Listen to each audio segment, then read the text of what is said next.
Looking for live. Oh, there it is. Always, it's always just such a thrill to see all your internet faces out there when I see the live button when Kevin clicks things and makes things happen. What's up, wrestling fans? You've got the Two Bros Wrestling Show. Thanks everyone for tuning in. And it's a good night to tune in because every night's a good night to tune in and watch us ramble about wrestling, Kevin. Well, when there's so much going on to ramble about, Doug, we're tonight in our main event topic going to be rambling about something that I think has been grossly overshadowed by the ongoing Vince McMahon WWE saga. This would be the headlines in any other year except the year that we happen to be in with all of WWE's shuffling around, but all the roses on AEW are starting to show a few thorns, and some of the blooms are coming off, and there's some true uncertainty about their financial futures as far as being able to secure TV monies, and business daddy there is cutting left and right. So there is a lot to AEW. What once looked like smooth sailing as the clear number 2 in wrestling. They've got their own issues. WWE is not the only one that has some clouds around their futures. So we're going to discuss that in our main event topic tonight, Doug. I am ready to rock and roll. Anytime we can talk about AEW, I am totally there. Well, where else are you going to be? You're always here. This is true. I rarely leave this studio. Yeah, let's do a little opening bell here. And now we got my phone hollering at me. All right. We're going to get a copyright strike now. Probably. We have a lot of news, actually, to discuss. It was an extremely busy news week, so we will get to our main event topic. But first, we got to talk about the latest.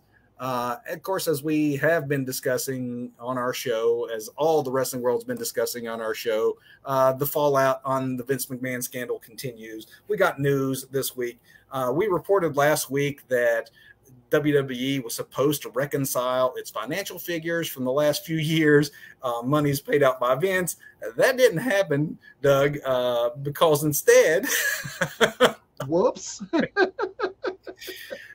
WWE reported they couldn't provide these updated numbers just yet, and one of the main reasons is their independent board probe of former CEO Vince McMahon showed additional unrecorded payments to the tune of $5 million, bringing now the total amount that Vince has paid out to $19.6 million that they've found thus far. Let's not forget that. The investigation is ongoing. WWE did say that these newly discovered $5 million were not at any one point, to any one person. It was a cumulative amount that was paid out between 2007, 2009, and that they were unrelated to the allegations that led to the special committee's investigation in the first place, but that they should have been recorded in the company's consolidated financial statements. So, Doug, let's read between that legalese there. To me, in other words, that makes it sound like, yeah, this new $5 million may not be related to hush money. It may not be related to a sex scandal. It may not be to one individual, obviously, but it does mean that it should have been on the books. So at the very least, it was a bad mistake that Vince was playing loose with maybe the company pocketbook, or it's just outright some sort of financial malfeasance that could constitute financial crimes of some sort. Yet again, yeah. So, I mean, this just keeps, every time it seems like they turn over a rock, they find new things. And I don't know, it's going to be a very interesting year for the WWE. And the way that they are, disclosing this information, I'm sure WWE is trying to protect itself from suits from its own shareholders. If Vince was actually playing with company money for whatever reasons, and let's also not forget, we do know the SEC is circling this whole affair. Easy for you to say, right? Yeah, it's not just the board investigation that's continuing. The government is looking, and the more they find like this and report, the closer I'm sure the government is looking. And so what we sort of threw out there last week, the possibilities that, there's jail time or huge fines or some punitive punishment coming Vince McMahon's way, it looks more and more like that could be the case the more we find out. Yes, it does. That's again, it's going to be really interesting to see where all this leads us. I mean, 2 months ago, we could not even fathom having a conversation about WWE that did not involve Vince McMahon. Well, now Vince McMahon is not involved with WWE, yet we're still talking about him every show we do. And his ultimate fate could definitely affect WWE because, Doug, the reaction to Wall Street from this latest news was once again a stock bounce in anticipation of a potential sell. So the more this goes south for Vince McMahon, it really goes south for WWE as well, because it is their financials, their financial books, and it just hastens in the possibility that they end up under new ownership. And who knows what new ownership does, especially when, creatively, fans have been pretty happy the last few weeks.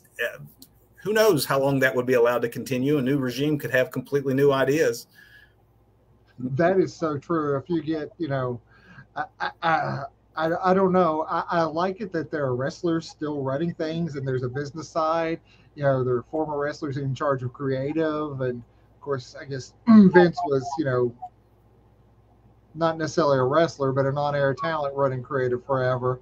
But I don't know. I hate to think somebody with deep pockets comes in and completely changes things, because I think Triple H, he's doing some good things, and I think we're going to see even better things coming up. I mean, he just keeps bringing back all of his NXT buddies, so and all those projects keep showing up on the main roster, which I'm thankful for. But we'll see. We'll see. One thing we won't see, and that's Johnny Ace. Goodbye, Johnny Ace. Goodbye, Johnny. In a move we've all seen coming, John Laurinaitis, former VP of Talent Relations, has officially and apparently very quietly been let go from the company in the wake of the Vince McMahon scandal, which, of course, roped in John's own alleged sexual misconduct. We can presume it's more than just allegations, I suppose, since WWE board apparently gave him his walking papers.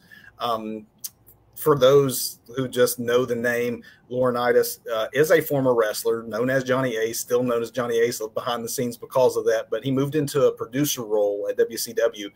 And when WWF at the time purchased WCW, John went along and was part of that buyout. And ever since was a trusted advisor to Vince McMahon, worked very, very closely with McMahon after working his way up into a VP role there at Titan Towers. So he's also had stints as an on-air authority figure. A lot of fans more recent to the product may remember those days, or later on when he took part in the reality series Total Bellas because of his real-life marriage to the Bellas' mother. And there's really no word on how that's going, but I imagine you will not be seeing that on Total Bellas if they get another season. Probably not. On the upside of the Vince McMahon saga, Triple H, as Doug alluded to, continues to bring back talent that Vince had foolishly cut. So if you're on Talent Watch, folks, this week's returns includes Dexter Lumis on Monday night, and then the three members of Hit Row who are not Swerve Strickland on Friday. That's so bad. But yes, I mean, I think there's a little something missing without Swerve, but it's all right. I like Hit Row. Hit Row. Hit Row and the Dexter Lumis gimmick, which I thought was never given the full push that it needed. Apparently, Vince not only sees Dexter as someone he should return to NXT, which is where he was when he was let go. He's now on the main brand. I'm interested to see what the future holds for both of those acts, because I think they're young, different, and both very refreshing in what had become a fairly, stale product with a lot of the same feuds or, combinations of things we've seen a lot before. So eager to see where they go. And I really love on Raw how they just sprinkled like the Loomis throughout, or what I'm sprinkled the Loomis. You know what I'm talking about? They just kind of sprinkle it throughout the show when I was seeing the Loomis, with the car wreck and the police and the stuff in the background and in the vignettes. It was beautifully done. I rewound that first one that you just talked about because I thought, was that supposed to be on air? Did that actually just happen behind them?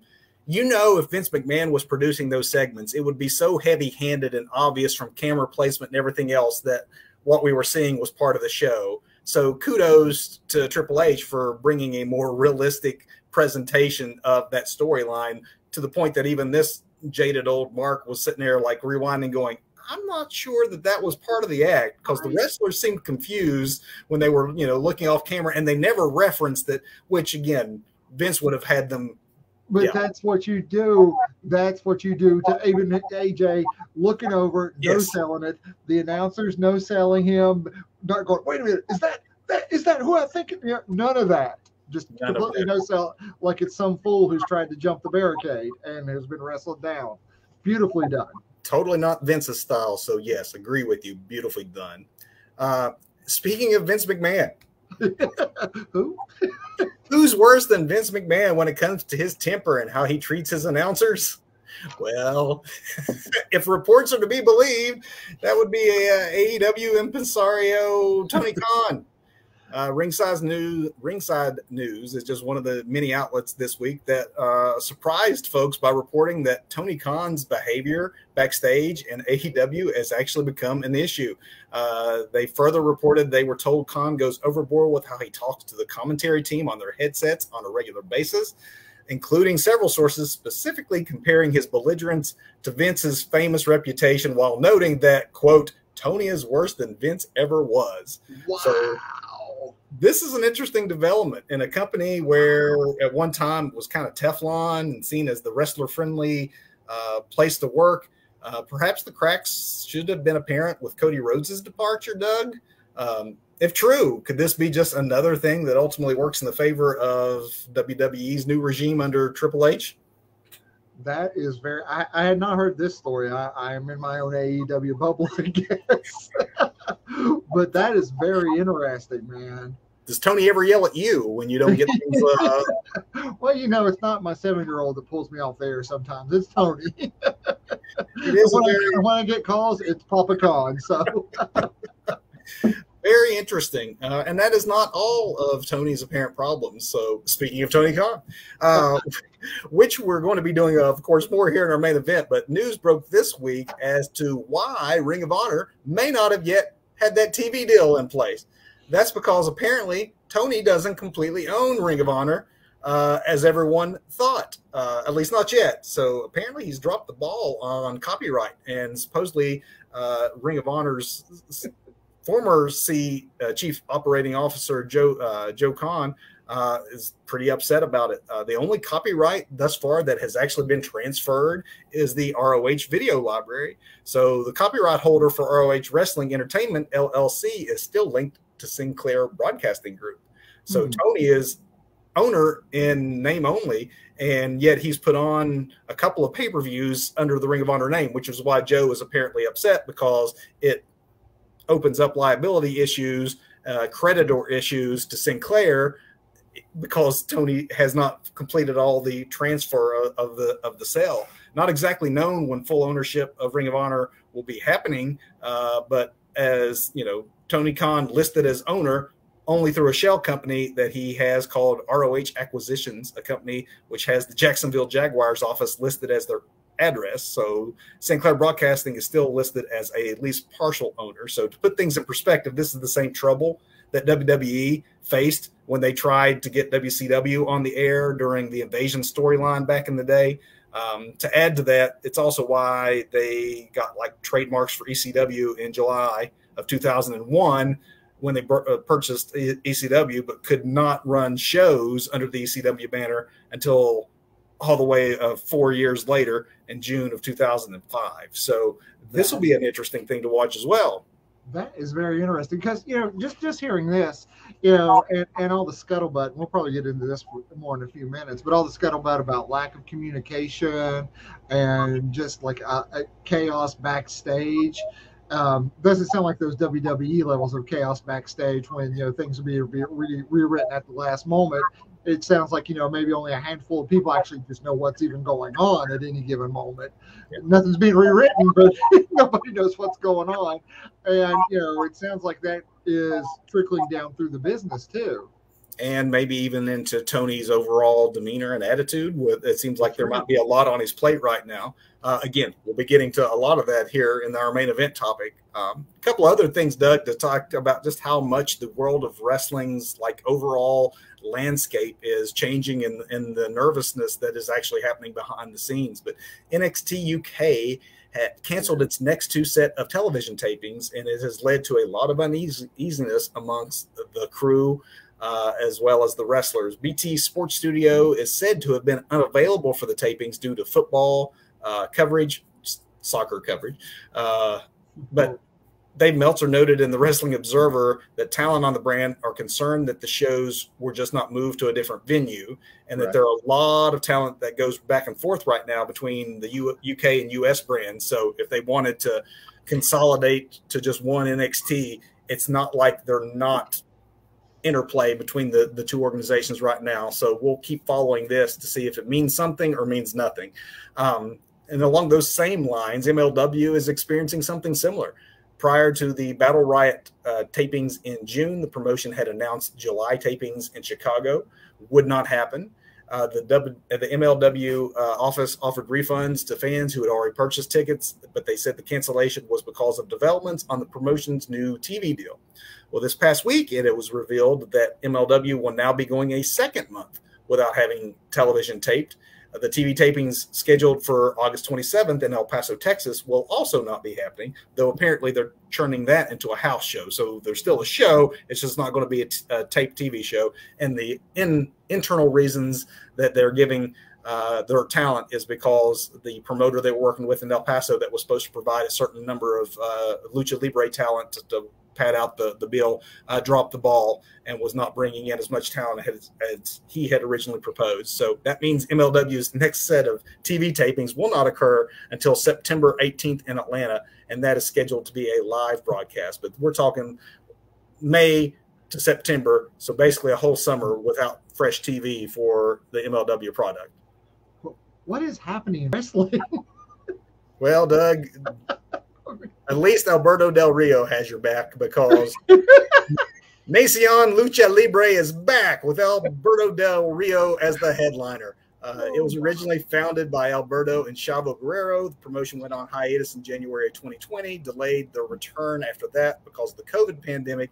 And then a press conference last week announced that they will be returning to September in Mexico. So that's still going on. And you also, Doug, you have WOW to watch if you want. The Women of Wrestling. I love me some WOW. It's set to return next month, this time, though, in syndication. AJ Menendez, formerly AJ Lee in WWE and wife of current AEW superstar CM Punk, was the one who made the announcement of WOW's impending return, this time in syndication. Mendez is a executive and an on-air broadcaster with the company, and the new version of WOW will be available via Paramount Global Content Distribution and has been cleared in 100% of the U.S., including the CBS-owned and operated stations, Sinclair Communication stations, Nexstar Broadcasting stations, Hearst Television, Tinga Media, Gray Media, Cox Television. Several of those operate in the market, Doug, that you and I live in. So maybe, WOW will be available in syndication on one of our local TV channels. The first show is scheduled for September the 17th. So we will see and keep local wrestling fans updated on whether or not they might have a way of watching it if they don't have access cable channel, which is the way that WOW used to be broadcast. Speaking of programming notes, The Rock made the announcement that his collaboration with Vice TV is set to premiere in October. The new docuseries called Tales from the Territories will debut October 4th on Vice. The series is based on the golden age of professional wrestling, and Evan Husney and Jason Eisner, the creators of Dark Side of the Ring, also helped in the production of this highly anticipated series. The preview looked amazing, and obviously Dark Side is a favorite show here on the Two Bros Wrestling Show. So to talk about the territory days, I'm all in. Absolutely. That's a great title too. Tales from the Territories. I love yes. the title. I had some injury alerts here. I'm going to skip them for the sake of getting on through the news, because I have just two items. We'll do a happy one and a sad one, and then we'll get on to our main event. Congrats to Ty Conte and Sammy Guevara, who officially tied the knot for real this week. No wrestling wedding. No wrestling wedding. And then ending on some sad news, Gene Labelle passed away this week at the age of 89. Wrestling fans may know that name from Bryan Danielson's finisher, the Labelle Lock. Labelle was known as the godfather of grappling, and he trained many a wrestler and mixed martial artist. And at only 7 years of age, Labelle began his catch wrestling training with Ed Strangler Lewis. At age 7, he would eventually also learn from legends like Carl Gotch and Lou Thez. At age 7, you need to pick up your game. Come on. That's right. Age Send him to Japan, because that's apparently what he did as well. He traveled to Japan to add jiu-jitsu to his studies and judo. In 1963, long before anyone used the term MMA, Labelle defended the toughness of professional wrestlers by taking on a pro boxer. Labelle won with via a rear chokehold, and in addition to being an in-ring performer and mixed martial arts forebearer, he would also go into wrestling fame as the referee for another very famous crossover. This one was a work, though, and that's when Muhammad Ali took on Antonio Inoki. Labelle was also a promoter of the NWA's Hollywood territory for more than a decade. His famous wrestling trainees include Roddy Piper and Ronda Rousey. In addition to his wrestling, grappling, and fighting, he also had more than 1,000 TV and movie credits. He trained Chuck Norris, for example.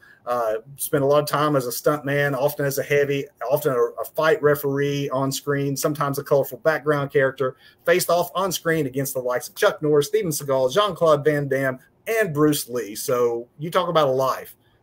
Rest in peace, Gene Labelle. Absolutely. What a resume. My goodness. What a resume. And with that, Doug, it's time for the no, it's time for the main event. We just did the opening. We just did the opening bell. We can go back. There's more news. I don't know. There's like 20 minutes of news tonight. My goodness. There's a lot happening in the landscape of professional wrestling, Doug, but I don't know that there's wrestling news just doesn't stop this. We are going to have a hard time at the end of the year when we do our annual award show to pick the story of the year. My goodness. So well, I think there's only one thing that can be story. I mean, it's basically story of the decade, but who knows? I mean, Tony Khan could buy WWE by the end of the summer. Who knows? Because I think in many ways WWE's saga is obscuring the saga that's currently enveloping Tony Khan and AEW. So when Warner Media merged with Discovery earlier this year, it created some uncertainty about what does this mean for AEW's future due to the anticipated budget cuts. Well, now what we've seen is those budget cuts are very real, and they are not just rumored, they're happening. So ongoing mass layoffs from the new company, which is now known as Warner Brothers Discovery. Over the last few weeks, we've seen many things that would portend for some worry for Tony Khan. For example, as part of an effort to save billions of dollars, the new company plans to merge their HBO Max streaming service with their Discovery Plus streaming service and slash a combined staff that is reportedly anywhere from around 40% of existing staff by the time that the aggressive merger of these streaming platforms take place. Cost-cutting measures from Warner Brothers Discovery are happening at a very bad time for Tony and AEW because the company was trying to secure a lot more money in a new TV deal with the organization. In the critical period, Doug, for AEW's TV rights, apparently those negotiations were set to begin towards the end of the year. So, Doug, before we even get to the doomsday scenarios here, the first question for you for discussion is what can Tony and AEW now reasonably expect if they are picked up for a new TV deal from Warner Brothers Discovery? I mean, you can't go asking for money from an organization that's more money. Give me a raise, right? Right. So, I was reading about this. I actually did a little bit of research. You'd be proud of me. I'm always proud of you. I'm always proud of you. So it sounds like, they're looking to do like half an hour of programming. They want to keep it around the $400,000 mark for every hour of programming they produce.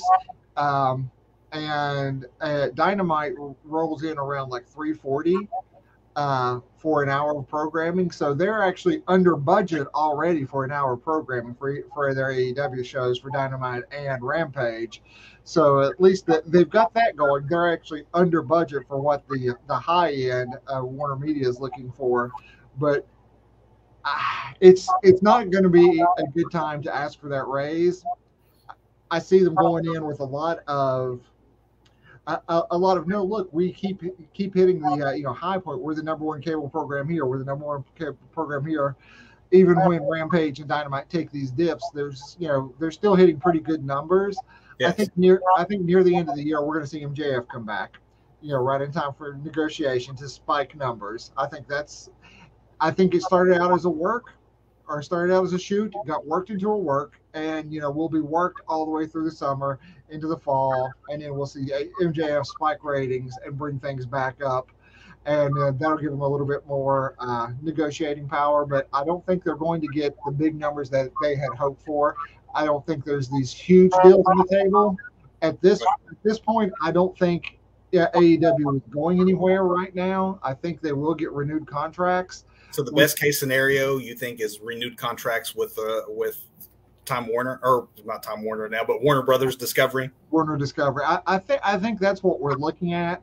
They may not be what was one time expected prior to this merger, but I think they've proven themselves already to be Warner's looking to cut scripted television anyway. This is loosely scripted television. Well, TNT and TBS pretty much have said that they're getting out of the prestige programming and original drama business. CNN is making cuts. We just talked about the merging of the two big streaming services and the cuts that are there.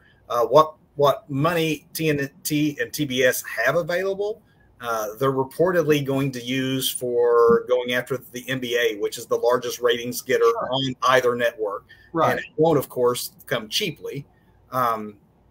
So, how much money does that leave for Tony Khan, who had hopes that, to your point, we've proven ourselves, we're a good ratings getter. So where's the raise? Which I guess does get us a little bit into doomsday scenarios. We all remember AOL, Tom Warner's decision that despite WCW still having decent ratings and still, again, to your point, on production, relatively speaking to original programming, wrestling is cheap to produce. Right. So they had a big ratings getter, maybe not what it once was at its height, but they still had cheap product that filled a niche on their TV stations, and decided that despite decent ratings and relatively cheap programming, they didn't want to be in the wrestling business anymore. Is that a fear that Tony Khan should have? I think it's definitely a fear, because we can't ignore history, especially with these stations we're talking about here, and there is that stigma of the wrestling business anyway, so we can't ignore that, because I think at the end of the day, the money men are going to look at numbers though, and if something's going to produce, they're going to keep it around. And again, just the sheer fact that they hit under budget for everything is an argument to keep them around. We hit under budget from what your projected budget should be, and we can produce numbers, presuming they can continue to produce numbers. I think what we're in the wrestling community, what we should be more worried about, not losing AEW, but never getting ROH on TV.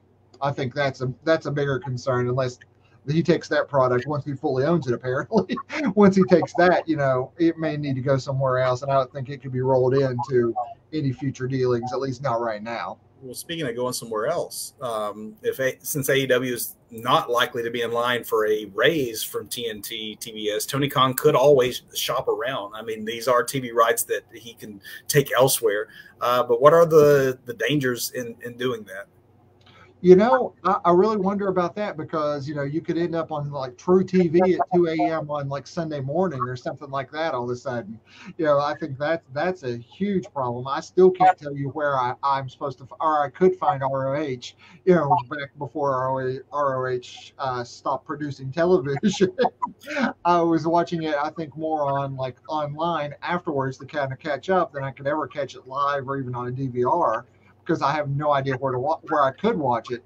Same thing with like other stuff you mentioned, like MLW, AAA. These are things just like Stardom I find online quicker than I can find on TV. A wrestling fan, old grumpy marks like us, are going to search it out and find it regardless.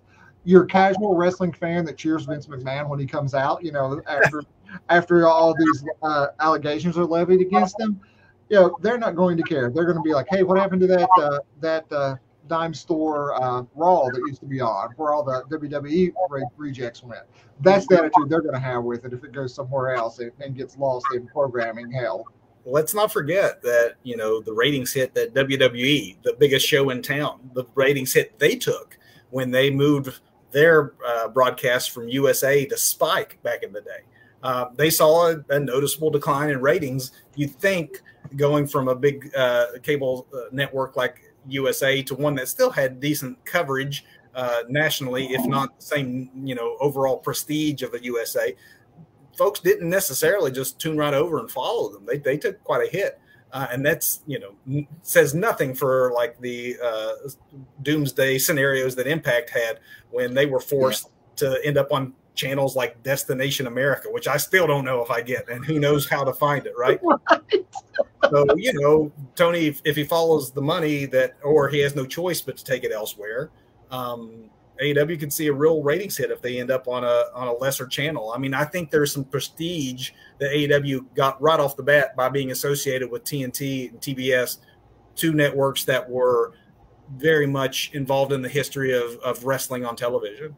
Absolutely. And I think a lot of that prestige Cody carried too. I mean, Cody was like the Batterman. I mean, Cody was once upon a time wrestling Jesus. He was going to save us all for the WWE. Now it's Triple H. So when Cody is good again, when Cody is healthy, you put, you have this dyad of wrestling Jesus at this point. That's plural? I didn't know. Okay. It is now a dyad of wrestling Jesus. I actually like that a lot. Yeah. Of Cody and Triple H, I really do fear for AEW. But I don't think it's going to cause them to lose their TV contract just yet. In the current landscape, though, as it is, does AEW have as much leverage to land a better deal elsewhere? Or do they have to accept whatever is offered by Warner Brothers Discovery, you think? I think even if a spike in ratings and if they start hitting the numbers weekly at this point, they're going to have to, anybody who's looking at numbers is going to have to go the long route. And I hate talking about quarterly earnings and all this. I mean, it's a wrestling show, but I mean, this is part of it. They're going to have to look at all these numbers and not just look at it like a short-term spike, close to time to renegotiate, which I think MJF will help with that, but it's not going to be what cinches the deal.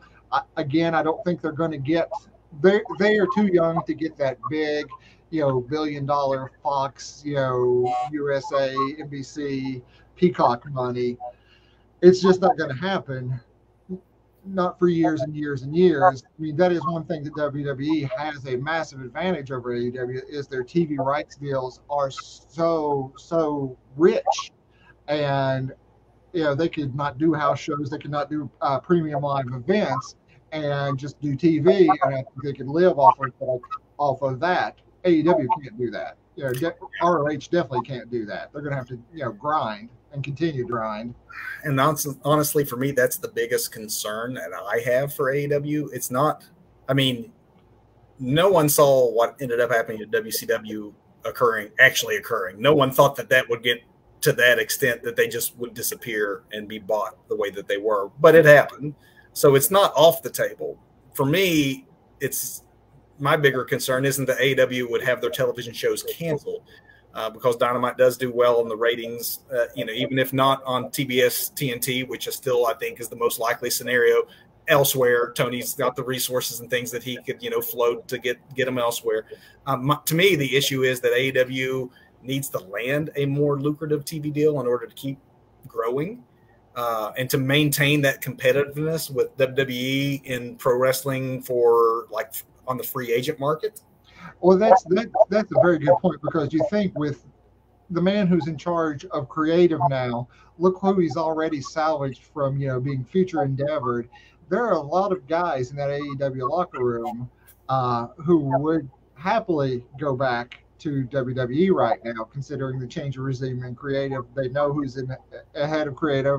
I could see all the Undisputed Era going back to, if they weren't under contract, don't you think that Swerve Strickland would have been standing right there with Hit Row on Friday night? I mean, you know that Triple H would have reached out to a Keith Lee if he was still unsigned, the same way he did Karrion Kross. Regal would be back in NXT. Yeah. Absolutely. You know, Samoa Joe would be back in WWE right now. There's probably a lot more. Bryan Danielson could return. You know, he had nothing. He didn't burn any bridges. He had nothing actually but thanks for Vince and WWE on his departure. It was no hard feelings there. It definitely changes the wrestling landscape as it has been for the last couple of years, because honestly, from the time that it was announced, had its first successful pay-per-view, had its initial launch on TV, AEW has been a growing company where it looked like the sky was the limit. This is the first time where they may be bumping into the ceiling of their financial capabilities, as well as their ability to have future growth as a consistent number two. Yeah, it definitely. I mean, you know, I think they're going to go through some growing pains. I think we finally hit that, you know, stage where the honeymoon phase is over. Contracts have come up. People have not been, have not renewed their contracts or chosen to not renew their contracts. Some people are still wondering if they're under contract because of this communication issues, which sound like a huge problem. Which, you know, when I was looking into, you know, all that Tony does, I mean, you know, there's AEW, there's ROH, you know. There's the Jacksonville Jaguars. There's some soccer team. Sorry for our football fans across the seas over there. I don't know what it is, but there's a soccer team, and he also has an analytics firm that he runs. I thought I was busy at work. My goodness. I mean. Do you think then, in the grand scheme of things, that maybe Tony has taken on more than he should have? Was Ring of Honor maybe a distraction that he didn't need at a time when he might wanted to focus on a singular wrestling product and how he was going to keep growing it when it looked like, I mean, the merger was already in the works. So he had to know that the chances of him getting the big deal that he thought that they'd earned, it had to be lessened. Do you think he still feels confident that that sort of thing can happen? Do you think that Ring of Honor was a unnecessary distraction? So here's something that concerns me the more I think about it, and that's just talking about it, you know, is I don't want to see AEW go the way of WCW, where you have somebody in charge who presumes that other things are getting done because their plate is so full. And, you know, because it's not Tony's fault that, you know, some legal documents haven't been, or maybe it is Tony's fault, I don't know. I'm presuming it's not his fault that legal documents and things have not been signed and all that completed yet. You know, those are people that should be paid well to make sure jobs are done right. Just like the same with communication, you know, backstage, there should be people paid well to make sure things are communicated properly. I don't think that's getting done, and maybe it's because Papa Khan is spread too thin. Maybe he is a control freak. I mean, if he's yelling at the announcers and, you know, on live air, just like Vince did, and to the point where they're saying it's 10 times worse than Vince ever was, that's concerning, man. And it is concerning in that, you know, when, you know, should we have seen this coming, that, you know, the Cody Rhodes falling out that apparently happened, and Cody, you know, handled everything very diplomatically, never really trashed Tony on the way out. But it was pretty obvious, reading between the lines of what he said, is that they, you know, they did have somewhat of a falling out, even though both men wished the other well and things. I think that, you know, from all reports is that, and Cody's own admission, that he was not needed in the same creative and decision-making capacities as he had been previous. And same for his wife, who was also, you know, an executive with the company.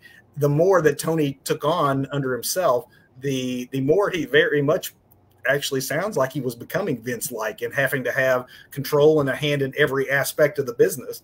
And that ruffles feathers the wrong way, in addition to being just an awful lot for a single man to take on. Absolutely. I mean, if that was his only responsibility, you know, from a business perspective, you know, it's still a lot to deal with. You know, two weekly TV shows and then 2 internet shows, you know, on YouTube. Still, that's a lot of responsibility to keep that running, keep that touring schedule, keep talent in check, keep, you know, the chicks coming to this talent. But then you think, again, that's just, you know, AEW. There's ROH. Manchester United. That's the only soccer team I can think of. But whatever, you know, insert soccer team here, Jacksonville Jaguars. I don't know sports ball, so I do know Jaguars though, because of Tony. And then an analytics firms. That's 5 companies, man. 5 different business ventures that he's running. So do you think that this whole rights deal might have been more likely to go into Tony's favor, or that should we have more concern, as since we are talking the future of AEW, should we be more concerned with how it turns out for AEW by the fact that there isn't a Cody Rhodes also in a seat taking portions of the business? Do you think that Tony lost a lot of good soldiers by trying to do it all for himself, and that might actually jeopardize things for him in the long run? You know, the more I think about it, Cody is definitely a wrestling ambassador. And so is Brandy. You know, those two, you know, are perfect. You're perfect faces for your company. I don't know that they have that now. I don't know who's getting out there and pounding the pavement. Like, you know, last time they came to town here, Cody and Brandy were all over TV. You know, the day before, day of, talking about the rich history of wrestling in this area. You know, last week here had JR talking about Tudors on air, you know, which is a biscuit place for those who you don't know around here. So I hope JR gets his Tudors this week. I hope he gets his biscuits. He seems like he really likes them. Well, I mean, they're good biscuits, man. They are really good business, man. We should take him some, but I digress. But I mean, who's doing that now? And you know, Cody has all that history because he's Dusty's son. Yeah, we got Dustin Rhodes, but he ain't Cody. And no offense to him, but he ain't Cody. He's not getting out there. He doesn't have that business mind, I don't think, to get out there and do what Cody did. Cody made a name for himself on the indies, reinvented himself, you know, started a company, and then left it to go back to WWE to probably a giant paycheck.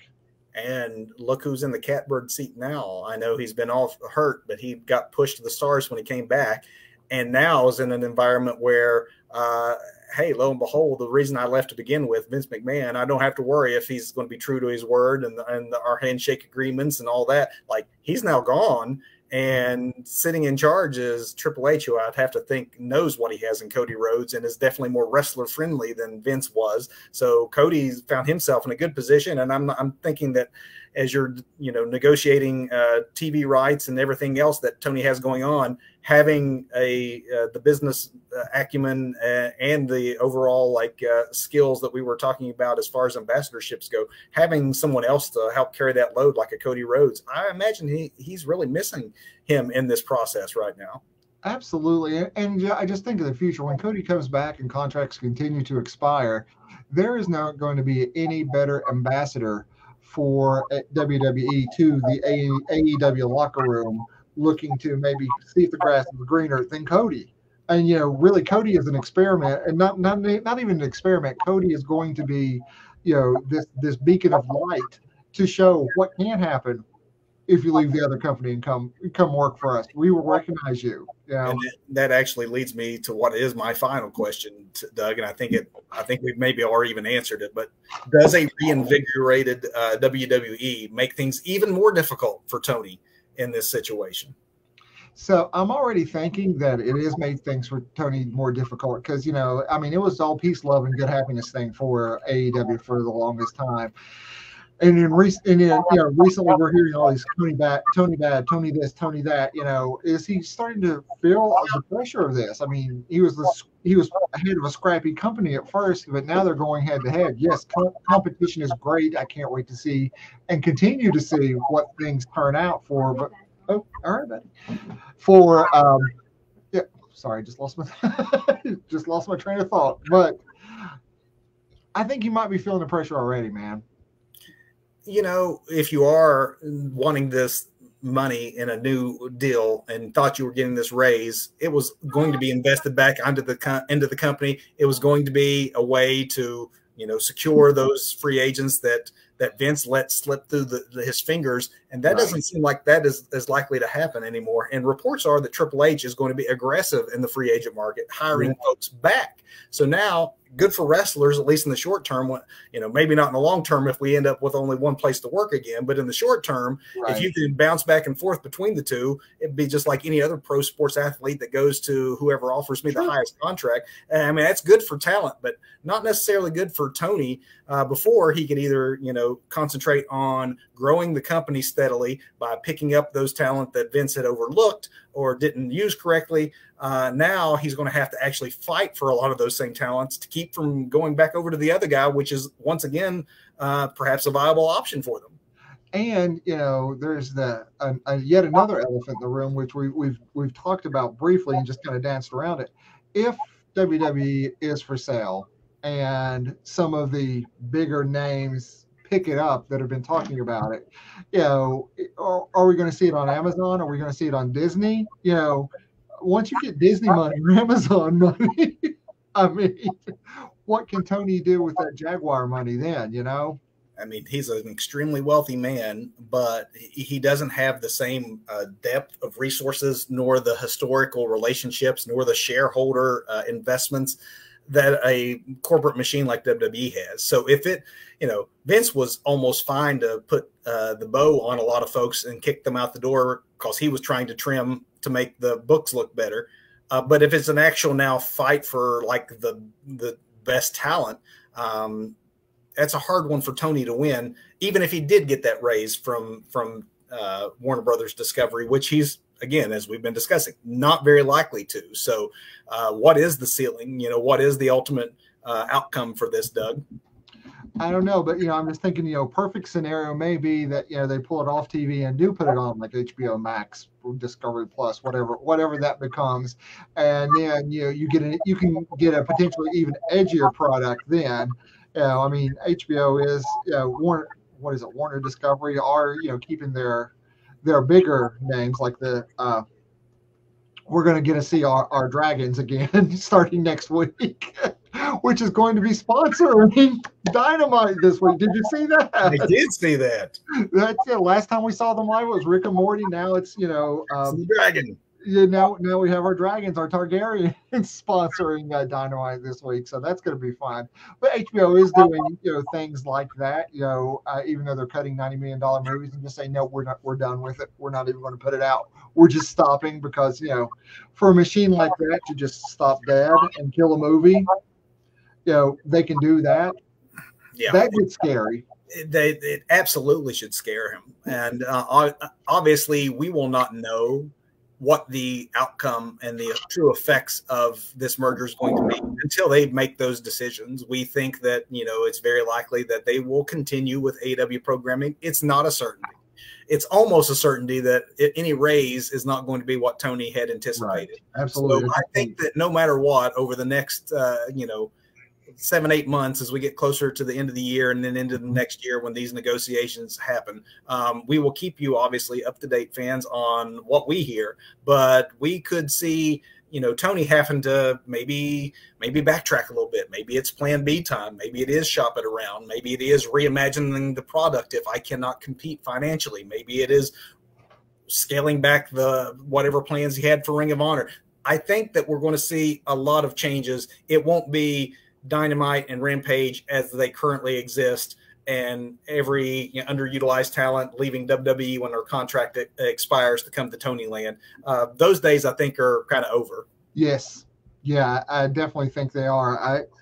Once again, I said a lot tonight. This is just interesting to crazy times for wrestling. I'm loving it. There's plenty to talk about. There's plenty to worry about, too, as a wrestling fan. Yeah. But, and, to your point, all this could change dramatically if WWE somehow ends up under completely different ownership and that ownership starts burning the house down to save money from that company too, That is very true, man. Yeah. You trim the budget of a company prior to selling it, right? To make it more attractive in a sale. But WWE has consistently made money every earnings call, every yearly report. They're consistently outperforming. This is a company that's ready to sell. I really think. And I think once the dust settles with Vince, I think we're probably going to see new ownership there. Just my wacky predictions. I'm going to say, mid 2023 to mid to late 2023, WWE goes under new ownership. So I guess bottom line is that while we can't say with any certainty what's happening, we can say with all certainty that you all need to stay tuned in to the Two Bros Wrestling Show to keep your finger on the pulse of both of these moving target situations with WWE and AEW in many ways a state of flux. Doug, I think you're 100% right. Plenty to worry about and be excited about. Absolutely. We'll keep the fans informed. With that, Doug, you ready to do some big finish? 1, 2, 3s. 1, 2, 3s. I got notes. I got stuff about music up here, but notes down here about wrestling. I'm multitasking today in the studio. Let's do the wrestling stuff. What do you say, since it's a wrestling show? Okay, that's cool. Botch of the week, my friend. What do you think? What was your botch of the wrestling week? Okay, man. I really, really love the majority of things Triple H has done with WWE. I love that he's brought Karrion Kross back. I love the sprinkling, like we were talking about earlier about the stalker guy. I've already forgot his name. Dexter Lumis, right? I love sprinkling that throughout the show and building a story like that. What I don't like is the way Karrion Kross was done on SmackDown. And this is more of a nitpick than any kind of botch, because I mean, I'm going to say 99.8% of everybody watching probably had zero problems with this. But, you know, Karrion Kross cuts a killer promo, like as he is apt to do. Killer promo in some like dark room. There's like smoke machine pumping out the dry ice, nice and foggy, backlit red.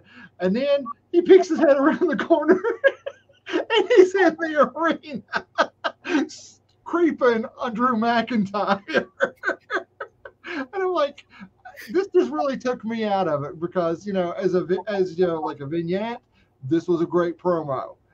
But then it's like it takes me out of it when he's like suddenly, okay, yeah, he's just around the corner from the locker room. It's like he and Scarlett and the production crew set something up really quick. This elaborate, you know, looking thing, just to be around the corner hiding behind some boxes. So you're saying that would be better if he was sitting there like doing like this? And you might as well have done it like that. Actually, that would have been better. I mean, at least you would have the camera crew there to like give away his positioning to Drew McIntyre, right? Right. And, you know, and then he's just kind of like, I'm like, we don't need two stalkers. First of all, let's leave that to Loomis. That's kind of his gimmick. Gimmick infringement maybe there. But beyond that, you know, we've got like, you know, low production stalker. We got indie stalker in Loomis. And then we've got like high production value stalker in Karrion Kross and Scarlett all of a sudden. Just a nitpick more than a botch, though. So my botch of the week was during the main event of Dynamite, Sammy Guevara overthrowing the bat, Chris Jericho. The bat actually landed outside of the ring, which caused poor Aubrey as the referee to have to continue to play clueless and walk aimlessly around the ring, staring at her feet in the ground so she wouldn't see the cheating going on, while Jericho had to run out of the ring to grab the bat to continue the spot. I'm not sure what it is about Jericho. And one of the greatest of all time. I mean, I love Chris Jericho, but he seems here lately to find himself in these botched positions in the main event through no fault of his own. I mean, the bat throw wasn't his fault. The way that the convoluted ending to his Eddie match a few weeks ago I had as my botch, where, you know, wasn't his fault that Ty couldn't unlock the thing and the guys just had to walk through the cage, or the fall that Jericho took from the top of the cage last year. We all remember that. He got a lot of heat for how, like, you know, that didn't look as good as it wanted. And then the famous, of course, ending to the infamous exploding barbed wire death match where no one actually died or nothing actually exploded. It was just like, okay, let's just maybe, Chris, let's keep it really simple and everything under your control, because when others get involved here lately, it's not working out well in your matches. It's really not working out, and it seems like the Guevara family is involved in a lot of things not working out right now. Don't get me wrong, I love Sammy, but yeah, I love everybody involved. It just, that was a bad looking spot. But if I can pick a funny, like a second botch from the same broadcast, and this one was, to me, was hilarious. During the opening match, JR was playing the familiar announcer role of trying to sell the viewer on the mysteriousness of, like, you know, when he asked rhetorically, I think, how Sting magically appeared in the casket. And without missing a beat, Tony Schiavone blurts out, "Through a trap door." Like, well, yeah, Tony, but I'm not sure you were actually supposed to tell us that. And if it's true what we said in our opening news segment about Tony being a monster on the headsets, I'm sure Shivani's ears were hurting pretty bad after that. But I found it hilarious. Through a trap door. That was an awesome opening match, by the way. It was good. It was really, really good. Doug, your performer of the week. So, let's bring it back around since we're talking about the main event anyway. I want to just give a shout out to Mox because this man, he's insane. He just is. Yeah, he is. I really love this tweener Stone Cold, just pure badass that persona that he has. But then he's living the gimmick too, man. He's getting his earring ripped out. He's a bit of a masochist. We know that about him, which again, like you said, I think it's really who the dude is. He loves that stuff. I mean, I got to just say, kudos to Mox, there's some really great stuff on Dynamite and some okay stuff on Rampage. And, this is the first week, I got to say this, that I watched Raw, Dynamite, SmackDown, and Rampage all live. I haven't done that in forever. Triple H has got me watching the WWE product as it airs, and I'm feel obligated to give Papa Khan his due time, in real time too. Don't get yelled at if you don't. I'm trying not to get a phone call tonight. But Mox, my performer this week, because this man will just go above and beyond and give us his blood, sweat, and tears just to entertain us for like 20 minutes. So my performer of the week, and I'm giving it, sometimes it's the big things I want to call out. Sometimes it's the little things. And this was just a little tiny thing. I love a good meta call out. I don't necessarily like insider talk or things to the point of like, we don't always need to just, think it's cool to, talk about the real life situations. But sometimes the little meta things that they throw in. So Damian Priest this past week, referring to himself as the Punisher of the Judgment Day. I love that. I love that. Yep. So, I'm like, yep. Performer of the week, because that's just really cool callback to those wrestling fans that have been on his journey for a while. Yes, it took me forever to stop calling him Punishment Martinez. Same, absolutely the same. Doug, your match of the week, according to your notes. That's a D minor. Oh no, wait. wait, wrong set of notes. Man, let me tell you, I love me some Lucha Brothers. And you put four luchas in a ring when you've got the Lucha Brothers, and I can't say the name, so I'm going to go by their names. But you put Andrade and Rush in a ring with the Lucha Bros. Love it. This was everything I love about wrestling. Down to where Penta is tied up and he sacrifices his mask, which is a big sacrifice for a luchador to be done on TV too, but I think it sells how important his brother is and how important winning the match is to him. But this match, top to bottom, beginning to end, a great match. And I'm really excited to see, the trios match this Wednesday in Charleston with, adding Dragon Lee. And I don't know who are the Bucks going to get. It's not Hangman. He said no. We're not going to see the Hung Bucks. Gosh, I don't know who could possibly be healthy enough to return now. That would be exciting if it does happen, and we all know it's about time for him to come back, and that he's apparently ready. Hopefully, it happens for us, Doug, to see live. That would be really cool. Although it'd be also really cool to see Brandon Cutler be the third man and just totally go over. I would love to see that too. Oh, my match of the week. I'm calling out Oliver Carter versus Charlie Dempsey on NXT UK. They are having a tournament for the UK Championship because legit injury had to have the belt forfeited by Dragunov, as we spoke of last week. But Oliver Carter and Charlie Dempsey put on a wrestling clinic in the first round, the match that they had this past week. Oliver Carter is a bit of a high flyer. I've always thought his matches were good, but I have been a huge fan of Dempsey's ever since he's shown up on the scene. I love his old school look. He's not like overly muscular in any way. He has just a really regular, plain looking body type. It kind of looks like to me like Bob Orton back in the day. Not out of shape, but not in shape either. He even has like the white man fro thing that Orton had going. No knee pads. I mean, just like plain trunks and plain like low cut boots. And then, as much as I've enjoyed his ring work and his presentation, thinking, man, this guy is a crisp wrestler, I find out this week, I'm like, well, that's why he's a crisp wrestler. It's William Regal's son. Well, there you go. No idea. So, yes, fans, if you didn't see it and you're not watching NXT UK, go check out Oliver Carter versus Charlie Dempsey and let us know what you think. Awesome. Something I'm going to have to check out. Because you didn't watch enough wrestling this week, apparently. Hey, I got to watch wrestling in real time, which is I'm taking a week off of work. I'm just going to catch up on all the wrestling this week. Well, speaking of real time, as you can see in our scroll there in our upcoming schedule, we have a special midweek presentation for you of the Two Bros Wrestling Show. Not a full show, but as we've mentioned a time or two in the broadcast, Doug and I are going to be live at Dynamite and the Rampage tapings on this Wednesday night when they are in Charleston, West Virginia. So we might have some Tudor's biscuits with us, but we're going to go live after the event from the card just to give a perspective on what it was like to be in the building, and you all can let us know what it was like there on TV.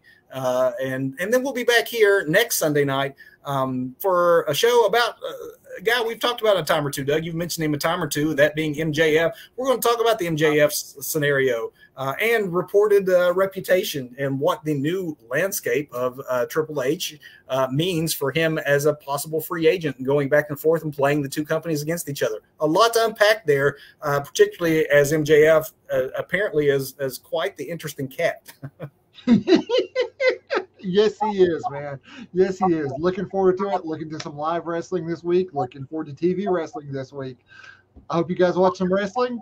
Comment down below. Let us know what you think, what you know. Thanks, everybody. Wednesday, Sunday night. We'll see you then.